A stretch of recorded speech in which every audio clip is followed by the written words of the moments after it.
And it's happening. This is what you need to know that is happening around you. What Tagwan, Pam? Well, since what is happening, what's trending these days is the NEMA evictions and complaints from people. Yeah. The exercise is moving towards Nabweru in Wakiso district. Actually, I think about 2 weeks ago, NEMA went inspecting, NEMA officials went inspecting and then putting X's. Actually, what they do is do an X on your building and also inform you, give you a notice of 21 days to evacuate the place. So in Nabweru, some schools have actually started removing their kids. I mean, actually demolishing the buildings themselves so that they can save what they can. And, some of the schools, as of yesterday, Bristol Academy, and then there's another school called Gracious Nursery and Primary School. Bristol Academy is like a... it's like a nice school, a kids school, and also Gracious Nursery and Primary School. For them, they say they saw excess. They decided to remove their doors and windows. They knew safely. exactly what was happening. Yeah, and they have sent kids home. Actually, over 200 kids have been sent home. Some of them are candidates, but because NEMA wants to repossess the land. But now what happens to the school fees that was paid by the now some parents are stranded. They don't know what to do, whether to re-register them, whether the kids will be put under another center. It's unknown. Wow. babuuza mugenda kukoma wanga mumenyese badde nina abaana bange wano babiri kinewunyisiza gavumenti eno mwana obutabaamu na kisa. To be on the safe side, we had to remove the essential material like the windows, iron sheets, plus the doors, because for them when they come to break, they don't sympathize, they don't have mercy. For them, they just demolish everything. Is that a student who last spoke, or it was a teacher? That is the director of the school. Excuse me? That's the director of the school. Wow. And he's actually kind of a young guy. He looks young. I'm not saying he's young because I don't know his age, but he looks like a young guy. He can't pronounce the word mercy. But what's the problem with that? He's a director of the school. He's the business proprietor of the school. It doesn't matter whether he knows or not.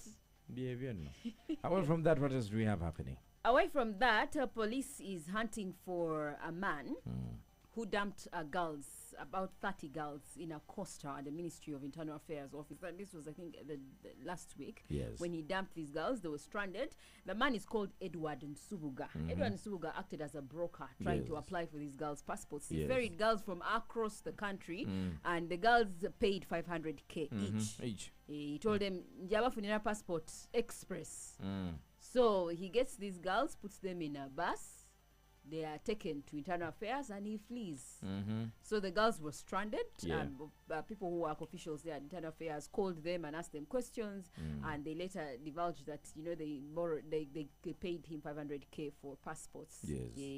And now Simon Mundei, who is the spokesperson Ministry of Internal Affairs, is saying, please don't be deceived. It's very easy to get a passport in Uganda without even a broker. You just have to go to the official portal of Internal Affairs and apply. Ugandans we always like the easy way, and that system has crippled us. Let me tell you how. And dumped at the ministry headquarters to pick passports which they did not apply for. These girls were stranded at the ministry.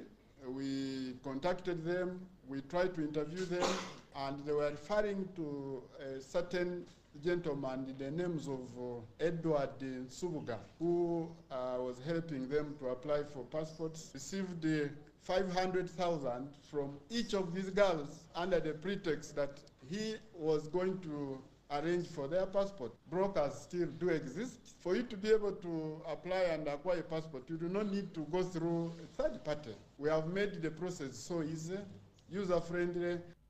Ugandans, we are legendary.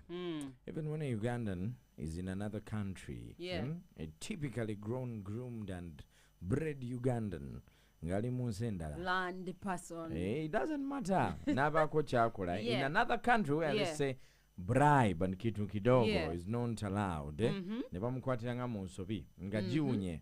will always have this word, cutting what can I do?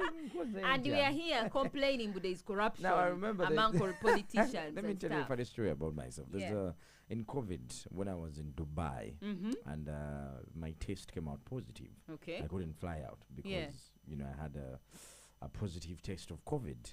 So I had to wait for 14 days to go back and do another test. Wait a minute. So you said when you were in Dubai or you were traveling to Dubai? No, I was in Dubai. Okay. Yeah, I went without COVID, then I got it from there. Okay. Yeah. But then you couldn't fly out with COVID because you can't be on a plane and all those things. So I go for the second PCR and I'm determined. I'm like, come and buy. I'm getting out of this country, man. I asked the guy even before he did a PCR on me, Brad. Yes! The guy really laughed at me and I was like, oh, okay. I think I've really been a Ugandan. But good enough, it came out negative. I really took good care of myself. But Ugandans, we always have that thing of Unkoze. Yeah. Anyhow, as we're concluding, what else do we have? As we're concluding, there is a guy who has been arrested for kidnapping a 4-year-old baby and murdering her after defiling her. Oh, no. Hell no. These are 2 kids. There were actually 2 kids who are headed back home, according to 4 years old. Yes, 4 years old. They're nursery kids from a school called Good Times Nursery and Primary School. 5 and 6 siblings, Bambi. They were going back home at about 1 p.m. after the school's nursery. So they're going home for lunch. Then they meet this stranger. The stranger says this is Kambagulio pancakes. Can you imagine? So he chose the younger one, left the older one. And then that's where he took her and then defiled her. He strangled her to death after kidnapping her. So, yeah, it's a very sad story. What the... And the stranger claimed that he was going to buy for them pancakes because the children were going back home for lunch at around 1 p.m. So what the man did, he left, sexually defiled the victim and then strangled her to death. You can imagine the extent of pain. And we are continuing to urge parents, let's continue, let's not give up on training our young children on child survival skills. In all these situations, none of the children made noise, cried. Can you imagine? When they are taking the other one. That's why I don't like seeing timid children.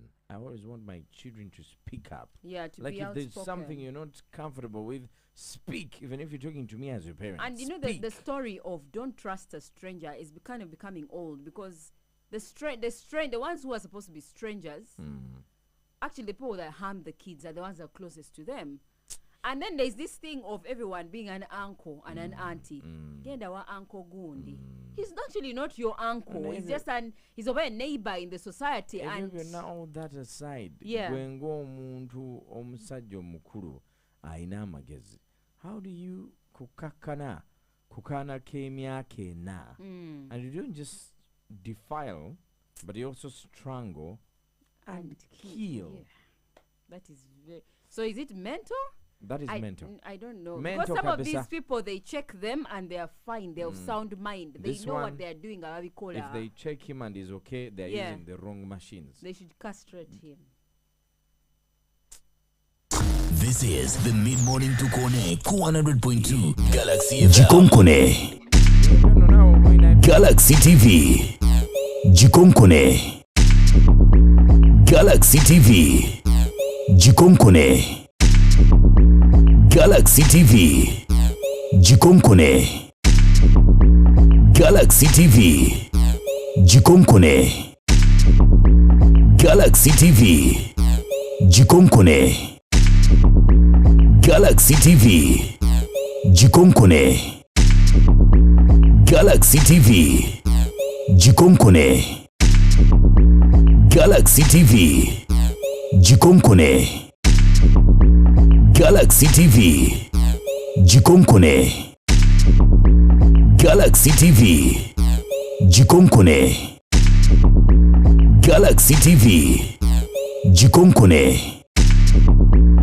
Galaxy TV Jikonkone Galaxy TV Jikonkone Galaxy TV Jikonkone Galaxy TV Jikonkone Galaxy TV Jikonkone Galaxy TV Jikonkone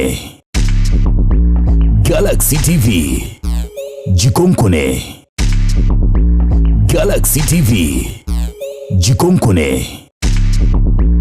Galaxy TV Jikonkone